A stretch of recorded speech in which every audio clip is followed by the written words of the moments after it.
এ আজকে দুইটা আম পাইছি, আজকে আমারে কমু এ দুধ রান্না করতে, আজকে দুধ দিয়ে খামু। এ আমের চেহারা যে সোনালি কালার, দেই খাইতে লোলায় আমার, আর খাইতে জানি কত মজা।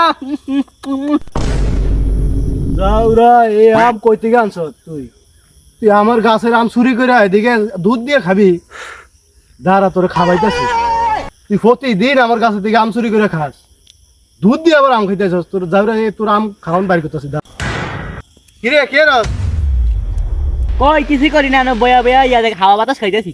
কি দেখলাম কি? কই কি এই না খালি হাত বসে বসে হাওয়া বাতাস খাই, কি সুন্দর দৃশ্য। এমন সুন্দর দৃশ্য বইয়া হাওয়া বাতাস খামার। আমি হংকং এর থেকে জাদু শিখাইছি। হ্যাঁ, এখন মনে কর যদি দুইটা আম দেস, আমি সাইডটা বানিয়ে দেবো, একটা দেস দুইটা বানিয়ে দেবো।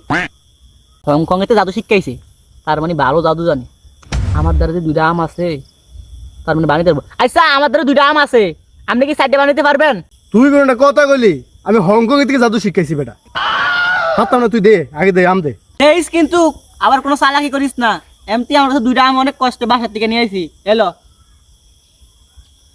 শোন, তোরে আম দুইটা দিছিস না, এই দুইটা থেকে আমি সাইডটা বানিয়ে দেবো, কিন্তু ঘটনা হয়েছে এটা আমি খাইতে হইব। সমস্যা কি, আমি তো সাইডে আইবই, দুইটা আনছি খাইবো, আর দুইটা তো আইবই।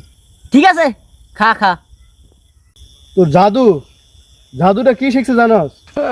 তুই যে মনে করে এই যে আমার গাছের থেকে যে প্রতিদিন আম চুরি করস, প্রতিদিন আম নেস, এই জাদুই আমি হংকং যাই শিখাইছি।